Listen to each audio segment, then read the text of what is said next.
السلام علیکم ورحمۃ اللہ وبرکاتہ۔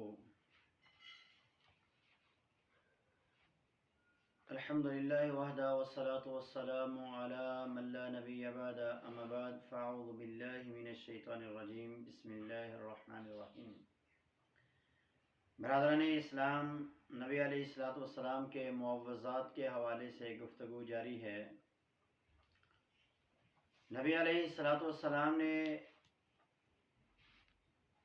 ہمیں ایک ایسا مقام بتایا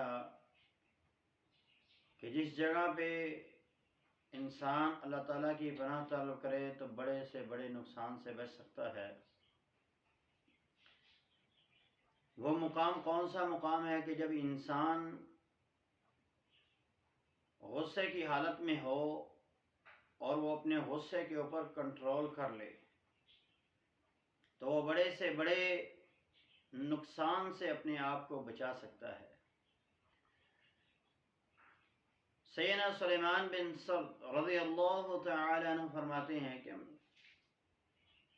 ایک دفعہ میں نبی علیہ السلام کے ساتھ تھا کہ میں نے دیکھا کہ ہمارے پاس دو آدمی لڑنا شروع ہوئے، جھگڑنا شروع ہوئے، اور ان کا جھگڑا اس قدر بڑھ گیا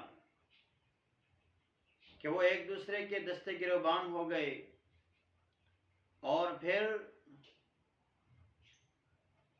ان کے چہرے سرخ ہو گئے، ان کی گلے کی رگیں جو ہیں وہ پھول گئیں۔ اللہ کے حبیب جناب محمد رسول اللہ صلی اللہ علیہ وسلم نے فرمایا ان میں سے کوئی بھی اگر یہاں ایک کلمہ پڑھ لے تو وہ اس کیفیت سے باہر آ جائے گا، اس کا غصہ ختم ہو جائے گا، وہ ٹھنڈا ہو جائے گا۔ سیدنا سلیمان بن سرد فرماتے ہیں میں نے کہا اللہ کے رسول ذرا فرمائیے کہ وہ کون سی دعا ہے، وہ کون سے کلمات ہیں کہ جن کے پڑھنے سے ان کا غصہ ختم ہو سکتا ہے؟ تو آپ نے فرمایا ان میں سے کوئی بھی اگر اعوذ باللہ من الشیطان الرجیم پڑھ لے تو اس کا غصہ ختم ہو جائے گا اور اس کی یہ کیفیت ختم ہو جائے گی۔ تو معزز سامعین، غصے پر کنٹرول کرنا سیکھیے۔ غصے پر کنٹرول کرنے کا بہترین طریقہ اللہ کے حبیب جناب محمد رسول اللہ صلی اللہ علیہ وسلم نے ہمیں یہ بتلایا ہے کہ ہم سب سے پہلے اللہ تعالیٰ کی پناہ میں آ جائیں، کیونکہ غصہ دلانے والا شیطان ہے، اور اس غصے کی وجہ سے کئی دفعہ گھر برباد ہو جاتے ہیں، کئی حویلیاں سنسان ہو جاتی ہیں، بڑے بڑے محلات اجڑ جاتے ہیں، گھر ویران ہو جاتے ہیں۔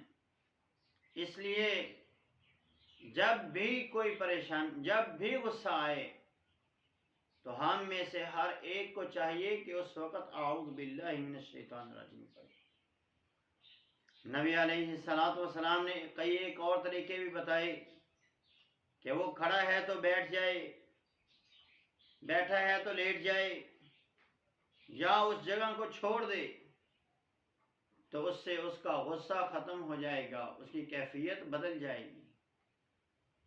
غصے پر کنٹرول کرنے والا انسان قیامت کے دن آئے گا۔ نبی علیہ الصلوۃ والسلام نے ارشاد فرمایا کہ اسے اللہ تبارک و تعالیٰ تمام مخلوقات کے سامنے حوریں پیش کرے گا اور کہے گا ان میں سے جس کو چاہتا ہے پسند کر لے، ہم اس کے ساتھ تیری شادی کر دیں گے۔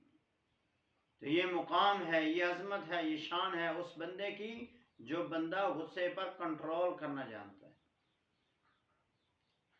غصے پر کنٹرول کرنا کیا ہے؟ غصے پر کنٹرول کرنا یہ ہے کہ انسان کو غصہ آئے اور وہ اس غصے کو نافذ کرنے کی طاقت بھی رکھتا ہو اور پھر اپنے ہاتھ کو روک لے، تو ایسا انسان قیامت کے دن اس فضیلت کا، اس عظمت کا، اس شان اور اس مقام کا حقدار ٹھہرے گا۔ غصے کی دو قسمیں ہیں، ایک جائز غصہ ہے اور ایک ناجائز غصہ ہے، یہ بھی ذہن میں رکھیے۔ جائز غصہ یہ ہے کہ انسان اللہ تعالیٰ کی ذات کے لیے، دین اسلام کے لیے، اللہ کے حبیب جناب محمد رسول اللہ کے لیے فوراً غصے میں آ جائے۔ اور جب ذات اپنی کا معاملہ ہو تو پھر انسان ٹھنڈا ہو جائے، پھر اخلاق کے دامن کو تھام لے۔ نبی علیہ الصلوۃ والسلام کی سیرت کو ہم پڑھتے ہیں تو ہمیں نبی علیہ الصلوۃ والسلام کی سب سے بڑی خوبی جو ہمیں ملتی ہے وہ اخلاق ہے، اور آپ کو اللہ نے اخلاق کے اس مقام پر فائز کیا کہ یہاں تک کہہ دیا وَمَا أَرْسَلْنَاكَ إِلَّا رَحْمَةً لِّلْعَالَمِينَ، ہر جہان کے لیے آپ کو اللہ نے رحمت بنا دی ہے۔ لیکن جب ہم آپ کی سیرت کو پڑھتے ہیں تو کئی ایک مقامات ایسے ہیں کہ جہاں آپ پر نے شدید غصے کا اظہار فرمایا ہے، اور قیامت کے دن بھی آپ غصے میں آئیں گے۔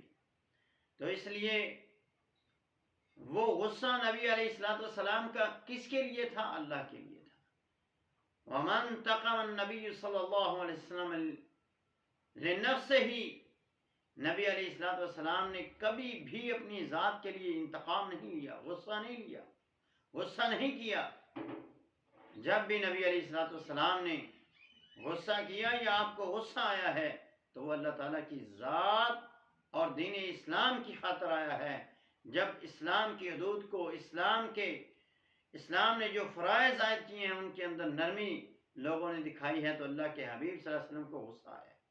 تو اس لیے غصہ بری چیز بھی نہیں ہے، لیکن غصہ جب اپنی ذات کے لیے ہو، اپنی انا اور اپنی ضد کے لیے ہو، تو پھر اس وقت غصے کو قربان کرنا اور غصے کو کنٹرول کرنا، ایسا انسان قیامت کے دن جب آئے گا تو اس کو اللہ تبارک و تعالیٰ بڑے بڑے فضائل سے نوازے گا، اور ایسا انسان جب اپنے غصے پر کنٹرول کرے گا تو دنیا میں بھی بڑی بڑی مشکلات اور پریشانیوں سے بچ سکتا ہے۔ تو غصے کے عالم میں اعوذ باللہ من الشیطان الرجیم پڑھنا سیکھیں، اپنے بچوں کو سکھائیں۔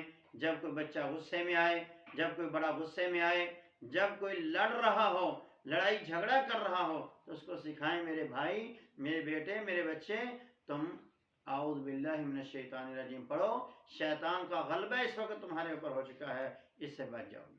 تو اللہ تبارک تعالیٰ ہمیں نبی علیہ الصلوۃ والسلام کی پوری سیرت کو اپنانے کی توفیق عطا فرمائے۔